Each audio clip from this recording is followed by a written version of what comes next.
வணக்கம். கிறிஸ்தவர்கள் மத்தியில் மிகவும் பரிச்சயமான ஒரு வார்த்தை உபவாசமாகும். பொதுவாக நாம் உபவாசம் செய்வதை வாழ்க்கையில் ஒரு முக்கியமான விஷயமாக பின்பற்றுகிறோம். சிலர் வாரத்தில் ஒரு முறை உபவாசம் செய்து ஜெபிப்பதை வழக்கமாக வைத்திருப்பார்கள். சிலர் மாதத்தில் ஓரிரு முறை உபவாசம் செய்து ஜெபிப்பதை வழக்கமாக வைத்திருப்பார்கள். மேலும் சிலர் 40 நாட்கள் கூட உபவாசம் செய்வார்கள். இதெல்லாம் நாம் அறிந்ததுதான். வேதத்தில் பல இடங்களில் உபவாசம் பற்றி கூறியிருக்கிறார்கள். சாதாரண குடிமகன் முதல் ராஜா வரை உபவாசம் செய்தார்கள் என்று நாம் வாசித்திருக்கிறோம். அவ்வளவு ஏன், ஆண்டவராகிய இயேசு கிறிஸ்துவும் தம் ஊழியத்தை துவக்கிறதுக்கு முன்பதாக 40 நாட்கள் உபவாசித்தார் என்பதும் நாம் அறிந்ததுதான். இவ்வாறு நாங்கள் உபவாசித்து ஜெபித்த போது பல நன்மைகளை பெற்றுக்கொண்டோம் என்று பலர் சாட்சி கூறியிருக்கிறார்கள். சிலர் தங்களுடைய இளம் வயதில் அதிக நாட்கள் உபவாசம் செய்வார்கள். பின்பு நாட்கள் செல்ல செல்ல வயதாகிவிடும். அப்போது பல நாட்கள் உபவாசம் செய்யும் முறைகளெல்லாம் மாற்றப்பட்டு ஓரிரு நாட்கள் உபவாசம் செய்வார்கள். மேலும் சிலர், எனது உடலில் இந்தந்த விதமான சுகவீனங்கள் இருக்கின்றன, எனவே நான் மருத்துவரின் ஆலோசனை கேட்டுதான் உபவாசிப்பேன் என்றும் கூறுவார்கள். எனவே எத்தனை மணி நேரம் உபவாசிக்க வேண்டும், எத்தனை நாட்கள் உபவாசிக்க வேண்டும், எப்பொழுது உணவு எடுத்துக்கொள்ளலாம் என்பது அவரவரை பொறுத்தது. காரியங்கள் இப்படி இருந்தாலும் கூட உபவாசம் செய்வது முக்கியம் என்று மட்டும் நமக்கு நன்றாக விளங்குகிறது. சரி, உபவாசத்தை பற்றி வேதம் என்ன கூறுகிறது, விஞ்ஞானம் என்ன கூறுகிறது என்று பார்க்கலாம். இந்த வார வேதமும் விஞ்ஞானமும். முதலாவதாக வேதத்தின் கண்ணோட்டம் என்ன? தீர்க்கதரிசியாகிய மோசே அவர்கள் அப்பம் புசியாமலும் தண்ணீர் குடியாமலும் இரவும் பகலும் 40 நாட்கள் கர்த்தரோடு இருந்து 10 கற்பனைகளாகிய உடன்படிக்கையின் வார்த்தைகளை பலகைகளில் எழுதினார்.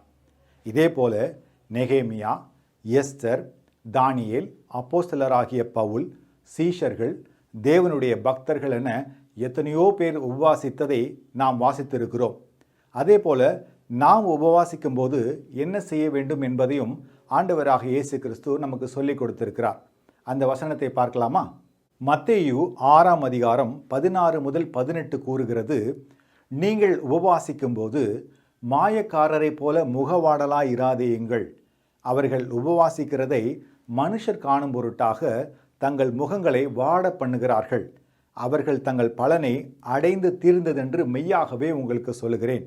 நீயோ உபவாசிக்கும் போது அந்த உபவாசம் மனுஷருக்கு காணப்படாமல் அந்தரங்கத்தில் இருக்கிற உன் பிதாவுக்கே காணப்படும்படியாக உன் தலைக்கு எண்ணெய் பூசி உன் முகத்தை கழுவு. அப்பொழுது அந்தரங்கத்தில் பார்க்கிற உன் பிதா வெளியரங்கமாய் உனக்கு பலனளிப்பார். அதே போல ஏசாயா 58:7 கூறுகிறது, பசியுள்ளவனுக்கு உன் ஆகாரத்தை பகிர்ந்து கொடுக்கிறதும், துரத்துண்ட சிறுமையானவர்களை வீட்டிலே சேர்த்து கொள்கிறதும், வஸ்திரம் இல்லாதவனை கண்டால் அவனுக்கு வஸ்திரம் கொடுக்கிறதும், உன் மாம்சமானவனுக்கு உன்னை ஒழிக்காமல் இருக்கிறதும் அல்லவோ எனக்கு உகந்த உபவாசம். அப்படியானால் உபவாசம் என்றால் என்ன? நம்முடைய முன்னோர்கள், தீர்க்கதரிசிகள், சீஷர்கள் எப்படியெல்லாம் உபவாசம் செய்தார்கள்? கர்த்தராகிய இயேசு கிறிஸ்து எதிர்பார்க்கிற உபவாசம் என்றால் என்ன என பல காரியங்களை தெரிந்து கொண்டோம். இது ஒரு புறம் இருக்க, விஞ்ஞானத்தின் கண்ணோட்டம் என்ன என்பதையும் பார்த்து விடுவோம். சரியான முறையில் செய்யப்படும் உபவாசம், அதாவது ஃபாஸ்டிங், உடலில் பல நன்மைகளை கொண்டு வருகிறது என்று கண்டுபிடித்திருக்கிறார்கள். அவற்றில் சிலவற்றை பார்ப்போம். நம்பர் 1, செல்கள் சுத்திகரிப்பு, அதாவது ஆட்டோஃபஜி. நம்முடைய உடல் நாம் சாப்பிடக்கூடிய உணவிலிருந்து தனக்கு தேவையான எரிசக்தியை எடுக்கும். அதுவே நாம் உணவு அருந்தாமல் ஃபாஸ்டிங் செய்யும்போது உடலுக்கு புதிய எரிசக்தி, அதாவது குளுக்கோஸ் வராது. அப்பொழுது உடல் சேதமடைந்த செல்களை உடைத்து அதிலிருந்து ஆற்றலை எடுக்கும். இந்த முறையை ஆட்டோஃபஜி என்று அழைக்கிறார்கள். ஆட்டோஃபஜி சேதமடைந்த செல்களை அகற்றி உடலை சுத்தம் செய்கிறது. புற்றுநோய் அபாயத்தை குறைக்கிறது, முதுமையை தாமதப்படுத்துகிறது, உடலை இளமையாக வைத்துக் கொள்கிறது, நோய் எதிர்ப்பு சக்தியை அதிகரிக்கிறது. நம்பர் 2, எடை குறைவு. முறையாக செய்யப்படும் ஃபாஸ்டிங் மூலம் உடலின் எடை 3 முதல் 24 வாரங்களில் சுமார் 3 முதல் 8% வரை குறைய வாய்ப்பு இருப்பதாக கூறப்படுகிறது. குறிப்பாக வயிற்று கொழுப்பு, இதய நோய் மற்றும் டயபெட்டிஸ் அபாயத்தையும் குறைக்கிறது. Number 3, insulin.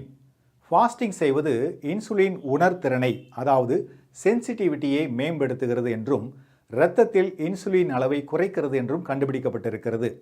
சில ஆய்வுகளில் ஃபாஸ்டிங் இருப்பது டைப் 2 டயபெட்டிஸ் அபாயத்தை 30 முதல் 40% வரை குறைப்பதாகவும் கூறப்படுகிறது.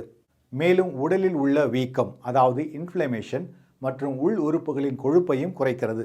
நம்பர் 4, இதய ஆரோக்கியம். ஃபாஸ்டிங் செய்வது LDL கொலஸ்ட்ரால் மற்றும் ட்ரைகிளிசரைட்ஸை குறைக்கிறது. இதனால் இதய நோய் அபாயமும் குறைக்கப்படுகிறது. நம்பர் 5, பிற நன்மைகள். ஃபாஸ்டிங் செய்யும்போது ஜீரண உறுப்புகளுக்கு நல்ல ஓய்வு கிடைக்கிறது, எதிர்ப்பு சக்தி அதிகரிக்கிறது, மன அழுத்தம் குறைகிறது, மூளைக்கு நன்மைகள் கிடைக்கிறது. அது மட்டுமல்லாமல் மனிதரின் ஆயுள் நாட்கள் அதிகரிக்கவும் வாய்ப்பு இருக்கிறது. பார்த்தீர்களா, உபவாசத்திற்கு எத்தனை நன்மைகள். நாம் ஆண்டவருடைய சமூகத்தில் காத்திருந்து உபவாசம் பண்ணி ஜெபிக்கும்போது கர்த்தர் பல ஆவிக்குரிய நன்மைகளை தருவது மட்டுமின்றி மறைமுகமாக எத்தனையோ நன்மைகளை நம்முடைய சரீரத்தில் இயற்கையாகவே வைத்திருக்கிறார் என்பது நமக்கு பெரிய ஆச்சரியத்தையும் விழிப்புணர்வையும் தருகிறது. கர்த்தர் எதையும் விருதாவாய் சொல்லுகிறவரும் அல்ல, செய்கிறவரும் அல்ல. வேதம் சத்தியம், சமூலமும் சத்தியம். மீண்டும் இன்னொரு நிகழ்ச்சியில் சந்திக்கிறேன். வணக்கம்.